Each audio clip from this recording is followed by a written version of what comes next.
अगर आपकी दिशा सही है तो फिर चिंता की बात नहीं। आपको बस इतना करना है कि आप चलते रहें। अगर आप उन चीजों की कद्र नहीं करते जो आपके पास है तो फिर आपको खुशी कभी नहीं मिलेगी। किसी बात पर हम जैसे ही क्रोधित होते हैं, हम सच का मार्ग छोड़कर अपने लिए प्रयास करने लग जाते हैं। अपने शरीर को स्वस्थ रखना आपका कर्तव्य है, वरना आप अपने मन को मजबूत और स्पष्ट नहीं रख पाएंगे। सच्चाई को अपनी जमीन बनाएं, सच्चाई को अपना घर बनाएं, क्योंकि दुनिया में इससे बड़ा कोई घर नहीं। ज्यादा बात करने वाले कुछ भी नहीं कर पाते हैं, और कुछ कर दिखाने वाले ज्यादा बात करने में यकीन नहीं रखते। अपना मन अच्छे कार्यों को करने में लगाएं, इसे बार बार करें, फिर आप देखेंगे कि आप खुशी से भर जाएंगे। इच्छाओं का कभी अंत नहीं होता। अगर आपकी एक इच्छा पूरी होती है तो दूसरी इच्छा तुरंत जन्म ले लेती है। असली समस्या यह है कि आपको लगता है कि फला काम को करने के लिए अभी आपके पास बहुत समय है।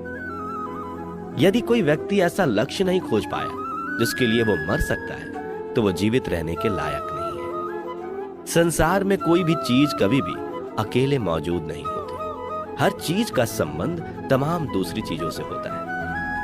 अगर आपको मेरी तरह बांटने की शक्ति के बारे में पता होता तो आप कभी भी बिना बांटे हुए भोजन नहीं करते। हमारी जिंदगी में कुछ ऐसे लक्ष्य भी होने चाहिए जो हमें सुबह उठने पर कुछ काम करने के लिए मजबूर कर दे। दुनिया हमेशा से प्रशंसा करने और दोष निकालने का रास्ता ढूंढती आई है। यही होता आया है और यही होता रहेगा। इसलिए कौन क्या कहता है इस पर कम ध्यान दें और अपने काम पर ज्यादा। हमेशा छोटी छोटी गलतियों से बचने की कोशिश किया करें, क्योंकि इंसान पहाड़ों से नहीं पत्थरों से ठोकर खाता है। सदैव अपने से समझदार व्यक्तियों के साथ सफर करिए। मूर्खों के साथ सफर करने से अच्छा है अकेले सफर करना। विश्वास के बिना आप कहीं भी नहीं पहुंच सकते। इसलिए अगर आप धर्म को पाना चाहते हैं तो विश्वास बहुत जरूरी है। किसी जंगली जानवर की अपेक्षा एक कपटी और दुष्ट मित्र से अधिक डरना चाहिए। जानवर तो बस आपके शरीर को नुकसान पहुंचा सकता है, पर एक बुरा मित्र आपकी बुद्धि को नुकसान पहुंचा सकता है। आपका खुद पर पूरा नियंत्रण है तो आपको वह क्षमता हासिल होगी जिसे बहुत ही कम लोग हासिल कर पाते हैं। जिस तरह एक ठोस चट्टान तूफान में स्थिर रहती है, वैसे ही बुद्धिमान व्यक्ति भी प्रशंसा या दोष से प्रभावित नहीं होते। एक अनुशासनहीन मन जितना अवज्ञाकारी कुछ भी नहीं होता, और एक अनुशासित मन जितना आज्ञाकारी कुछ भी नहीं है। आपका बड़े से बड़ा दुश्मन भी आपको उतना ही नुकसान पहुंचा सकता है जितना नुकसान आपके अनियंत्रित विचार आपको पहुंचाते हैं। विचलित मन वाले व्यक्ति को मौत उसी तरह से बहा कर ले जाती है जिस तरह से अचानक आई बाढ़ में गांव के सोते हुए लोग बह जाते हैं। देखते समय सिर्फ देखें, सुनते समय केवल सुने, महसूस करते समय सिर्फ महसूस करें, और सोचते समय केवल सोचें। यही वास्तविक कर्म है। आकाश में पूरब और पश्चिम का कोई भेद नहीं है। लोग अपने मन में भेदभाव को जन्म देते हैं और फिर यह सच है ऐसा विश्वास करने लगते हैं।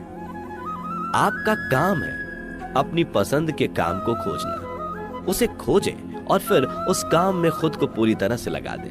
यही सफलता का मार्ग है। दुनिया में अधिकांश लोग इसलिए असफल हो जाते हैं क्योंकि विपरीत परिस्थितियां आने पर उनका साहस टूट जाता है और वह भयभीत हो जाते हैं। दुनिया नहीं जानती हम सभी का अंत यहीं पर होना है, लेकिन जो लोग इस सत्य को जानते हैं उनके सारे झगड़े एक ही बार में खत्म हो जाते हैं। जब तक आप अपनी समस्याओं एवं कठिनाइयों की वजह दूसरों को मानते हैं, तब तक आप अपनी समस्याओं एवं कठिनाइयों को मिटा नहीं सकते।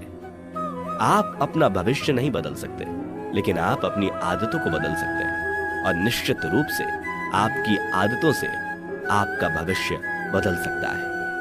अगर हम परिवर्तन के लिए किसी दूसरे व्यक्ति के आगे आने की उम्मीद करेंगे तो परिवर्तन नहीं आएगा, बल्कि हमें खुद को ही उसके लिए आगे आना होगा। आपके पास जो कुछ भी है उसे बढ़ा चढ़ाकर मत बताइए, और ना ही दूसरों से ईर्ष्या कीजिए। जो दूसरों से ईर्ष्या करता है उसे मन की शांति नहीं मिलती। आप चाहे कितने ही पवित्र शब्द पढ़ लें, आप चाहे कितने ही पवित्र शब्द बोल लें, लेकिन जब तक आप उन्हें अपने जीवन में नहीं उतारते, उनका कोई लाभ नहीं है। अगर आपका चित्त शांत है, तभी आप इस ब्रह्मांड के प्रवाह को सुन पाएंगे, इसकी लय ताल को महसूस कर पाएंगे। खुशी इसके आगे रहती है और ध्यान इसकी चाबी है। यदि आप समस्या का हल निकाल सकते हैं तो फिर चिंता क्यों करनी, और यदि समस्या का कोई समाधान नहीं है तो फिर चिंता करने का कोई फायदा नहीं है। कोई भी व्यक्ति बहुत ज्यादा बोलते रहने से कुछ नहीं सीख पाता। समझदार व्यक्ति वही कहलाता है जो कि धीरज रखने वाला, क्रोधित ना होने वाला और निडर होता है। अगर व्यक्ति से कोई गलती हो जाती है तो कोशिश करें कि उसे दोहराए नहीं, उसमें आनंद ढूंढने की कोशिश ना करें, क्योंकि बुराई में डूबे रहना दुख को न्योता देना है। डर का अभाव होना साहस नहीं है, बल्कि डर पर विजय पाना साहस है। बहादुर आदमी वह नहीं जिसे डर नहीं लगता, बल्कि वह है जो उस डर पर विजय प्राप्त करता है। इंसान एक ऐसा प्राणी है जो अपने लक्ष्यों के लिए जीता है। उसके जीवन का यही अर्थ होना चाहिए कि वह अपने लक्ष्यों के लिए कोशिश करता रहे और उन्हें प्राप्त करता रहे। सभी व्यक्तियों को सजा से डर लगता है, सभी मौत से डरते हैं। बाकी लोगों को भी अपने जैसा ही समझिए, खुद किसी जीव को ना मारे और दूसरों को भी ऐसा करने से मना करें। हम चाहे तो अपने आत्मविश्वास और मेहनत के बल पर अपना भाग्य खुद लिख सकते हैं, और अगर हमको अपना भाग्य लिखना नहीं आता तो परिस्थितियां हमारे भाग्य लिख देंगी। हर किसी के अंदर अपनी ताकत और अपनी कमजोरी होती है।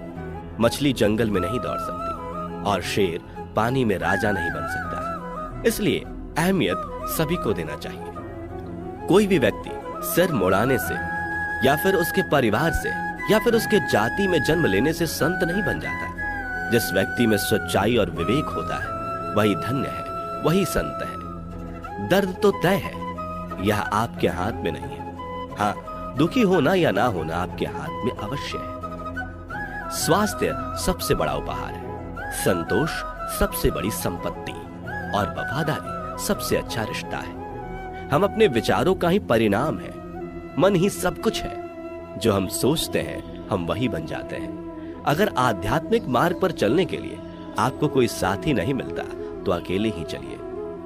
आप खुद अपने प्यार और स्नेह के उतने ही हकदार हैं जितना इस दुनिया में कोई भी अन्य व्यक्ति है। सभी बुराइयों से दूर रहने के लिए अच्छाई का विकास कीजिए और अपने मन में अच्छे विचार रखिए। एक वफादार, गुणी, प्रतिष्ठित और धनी व्यक्ति जो भी जगह चुनता है वहां उसका सम्मान किया जाता है। बीता हुआ समय बीत चुका है, भविष्य अभी दूर है। वर्तमान पल ही वह समय है जिसमें आप जी सकते हैं।